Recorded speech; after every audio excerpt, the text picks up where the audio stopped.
Bienvenue dans mon atelier. En ce moment, je suis dans une période de création où j'effectue mes collages.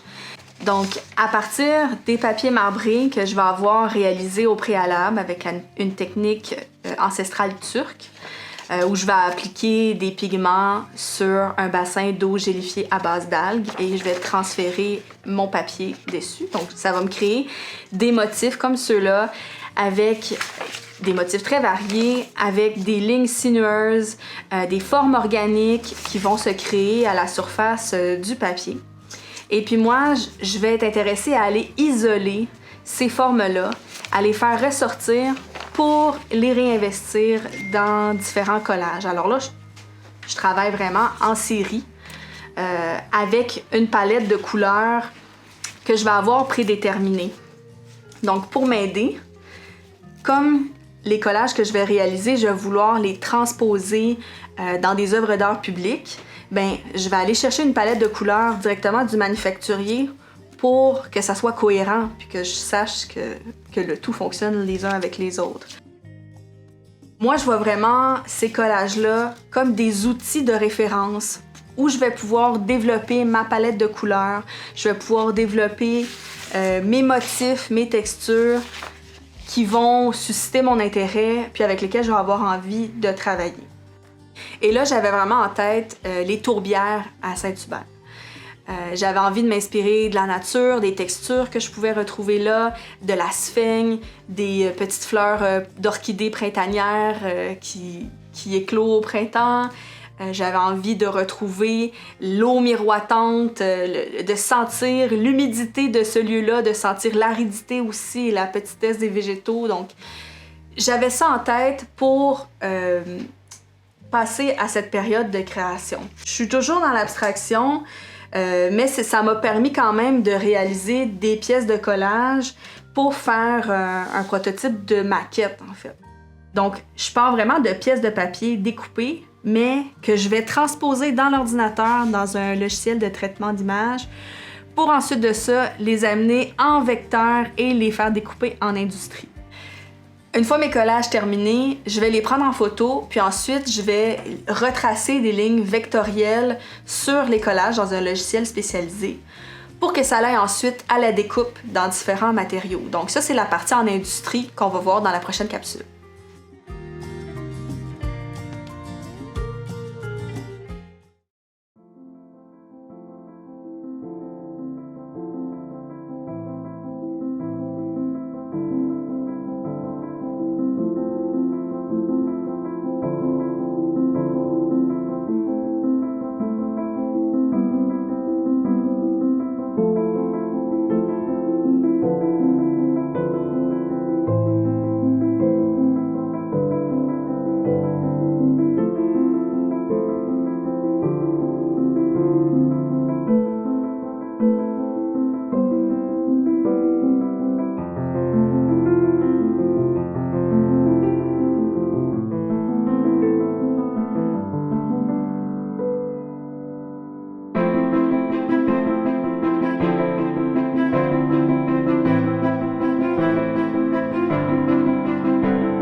atelier, en ce moment, je suis dans une période de création où j'effectue mes collages. Donc, à partir des papiers marbrés que je vais avoir réalisés au préalable avec une technique ancestrale turque, où je vais appliquer des pigments sur un bassin d'eau gélifiée à base d'algues et je vais transférer mon papier dessus. Donc, ça va me créer des motifs comme ceux-là avec des motifs très variés, avec des lignes sinueuses, des formes organiques qui vont se créer à la surface du papier. Et puis moi, je vais être intéressée à aller isoler ces formes-là, à les faire ressortir pour les réinvestir dans différents collages. Alors là, je travaille vraiment en série avec une palette de couleurs que je vais avoir prédéterminée.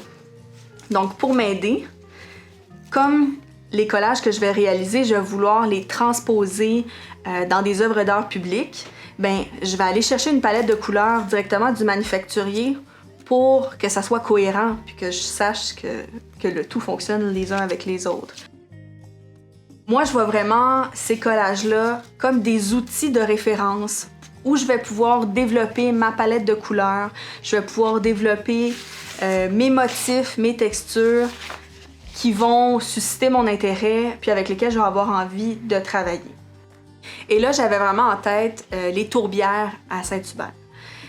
J'avais envie de m'inspirer de la nature, des textures que je pouvais retrouver là, de la sphaigne, des petites fleurs d'orchidées printanières qui éclosent au printemps. J'avais envie de retrouver l'eau miroitante, de sentir l'humidité de ce lieu-là, de sentir l'aridité aussi et la petitesse des végétaux. Donc, j'avais ça en tête pour passer à cette période de création. Je suis toujours dans l'abstraction, mais ça m'a permis quand même de réaliser des pièces de collage pour faire un prototype de maquette, en fait. Donc, je pars vraiment de pièces de papier découpées, mais que je vais transposer dans l'ordinateur, dans un logiciel de traitement d'image, pour ensuite de ça, les amener en vecteur et les faire découper en industrie. Une fois mes collages terminés, je vais les prendre en photo, puis ensuite je vais retracer des lignes vectorielles sur les collages dans un logiciel spécialisé pour que ça aille ensuite à la découpe dans différents matériaux. Donc ça, c'est la partie en industrie qu'on va voir dans la prochaine capsule.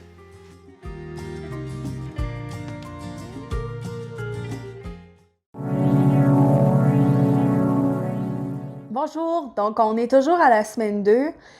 Une fois que j'ai réalisé une série de collages où je vais avoir des formes, des lignes, des motifs qui vont m'interpeller, je vais avoir besoin de les transposer dans des logiciels de traitement d'image et des logiciels qui vont permettre de vectoriser en fait les formes que je vais vouloir transposer dans des matériaux pérennes. Parce qu'en fait, moi je vais travailler avec une entreprise qui va faire de la découpe à jet d'eau. Elle va besoin d'avoir un fichier qu'elle va pouvoir lire pour demander à son équipement de faire une découpe qui va suivre le tracé que je vais lui avoir demandé. Donc, moi, tantôt, je disais que c'était ce collage-là que j'avais envie de réinvestir et je me suis pas trop attardée sur l'image interne parce que ce que j'aimais beaucoup, c'était son contour. Alors, j'ai tout simplement pris une photographie de ce collage-là. Et je me suis assurée d'avoir des bons contrastes pour bien discerner son tour. Et ensuite de ça, ben là, moi, je travaille dans AutoCAD. Puis, je vais aller, avec un outil, venir tracer des lignes qui sont vectorielles. Alors, il y a différentes façons de faire. Là, moi, je prends la façon longue. Alors, je retrace à la main les lignes que je vais vouloir qu'ils soient découpées, puis je les ajuste là, avec les courbes qui m'intéressent. Alors, on peut voir ici, peut-être, si je clique dessus, un peu la ligne en surbrillance ici. Si je me rapproche, ben là, je vais avoir des points que je vais pouvoir ajuster. Alors, c'est quand même un travail minutieux, parce que s'il y a des erreurs là sur mon fichier, ben elles vont se transmettre automatiquement dans la découpe. Et ça, ben, ça va être plutôt difficile à corriger par la suite, même voire impossible. Alors là, c'est vraiment dans cette portion-là que je suis rendue. Ça va se passer principalement sur ordinateur. Puis je vais préparer mes fichiers pour les envoyer chez Megablast de l'entreprise où on va faire de la découpe. Puis dans une prochaine capsule, ben, on va voir justement comment ils procèdent directement dans leurs ateliers pour qu'on obtienne ben, les objets qui nous intéressent par la suite. À bientôt!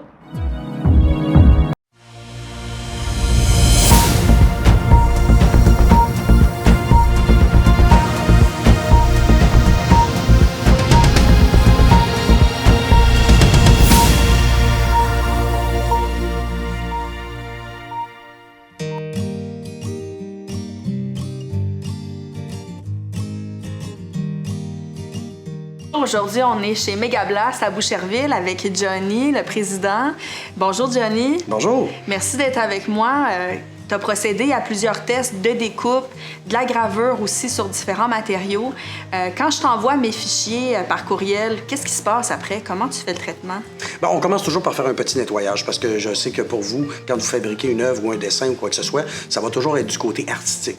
Nous, notre but, c'est vraiment de faire la traduction pour que la machine puisse le faire par la suite. Donc nous, après ça, on va ajouter les qualités de coupe, on va corriger les petites erreurs que la machine ne sera pas capable de faire pour essayer de respecter le plus possible ton désir de création.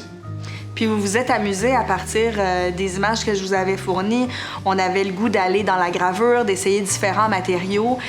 Puis là, on voit que la ligne sinueuse de la buse bien, rappelle aussi mon travail de collage. Moi, c'est quelque chose qui m'intéresse beaucoup, là, de voir la ligne. Puis on va pouvoir poursuivre là-dedans. Est-ce que toi, tu as un matériel qui t'a un peu surpris dans le travail de ces explorations-là? Ben, c'est surtout dans la gravure qu'on a réussi à faire comme tel. C'était dans les premières expérimentations qu'on faisait un peu là-dessus. Puis ça donne beaucoup de texture comme tel au matériel. C'est très difficile comme tel d'arriver à un résultat final parfait, mais ça donne quand même quelque chose de très bien là, à l'imagination. Même dans les erreurs, ou même des fois quand on voit la buse qui a glissé ou qui devait repartir dans un point, c'est de la matière que j'ai envie de réinvestir, fait que j'ai hâte de voir la suite. Donc là, ce qu'on a découpé aujourd'hui, c'est la base de mon prototype final. Donc on l'a découpé en aluminium 1.8, puis ça ensuite, je vais pouvoir installer mes braquettes d'accrochage parce que ça va être une œuvre qui va être murale. Donc ben, ce qu'on a découpé aujourd'hui, c'est la base de mon prototype final. On a bien hâte de pouvoir voir le résultat final, moi et toute mon équipe, parce qu'on était contents de travailler avec un projet aussi à changer de l'ordinaire, disons, qui nous a sortis de notre zone de confort. Bien, merci de votre créativité, vraiment.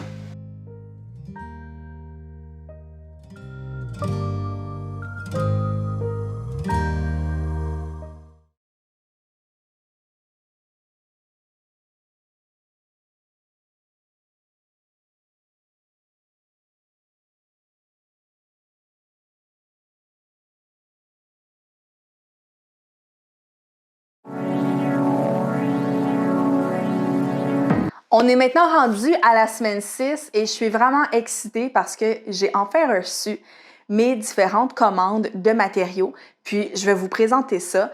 Comme je vous expliquais, à partir de mon travail de collage, j'ai transposé numériquement les formes, les lignes que j'obtenais à partir des différentes compositions que je travaillais pour ensuite être en mesure de manufacturer en industrie dans des matériaux qui seront pérennes, qui vont pouvoir être installés en extérieur.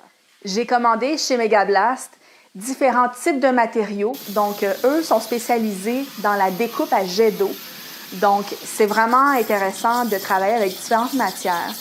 J'ai commandé des découpes à l'aide de mes fichiers dans des matières comme du cuivre, des différentes pierres, de l'aluminium, différentes épaisseurs aussi d'aluminium. Et on a expérimenté la gravure ensemble. Donc, je vous montre un peu le résultat de ce que ça donne.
Pour conclure ma résidence vitrine virtuelle montérégienne, j'ai réalisé 2 prototypes que j'ai envie de vous montrer, qui sont finaux.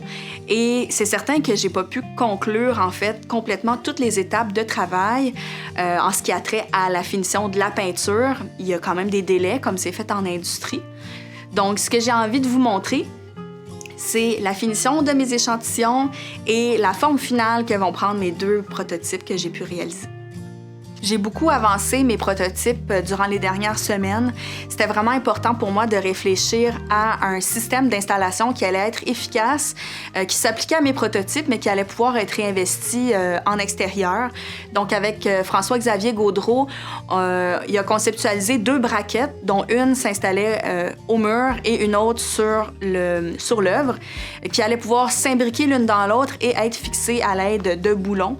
Donc, ça a pris de la soudure, évidemment, parce qu'on parle d'aluminium. Et ça fonctionne super bien. On voit le résultat là, directement sur mes murs. Donc, c'était une partie très importante parce que ça prend quand même une bonne partie du budget, l'installation d'une œuvre. Et il faut avoir un système d'ancrage qui est bien efficace pour contrer contre le vandalisme et surtout contre les intempéries. La résidence m'a apporté beaucoup de confiance en moi. J'ai l'impression que comme tout le monde, je peux apprendre pour atteindre mes objectifs. J'ai aussi dû réévaluer, en fait, ce que ça représente le succès pour moi, le succès en tant qu'artiste.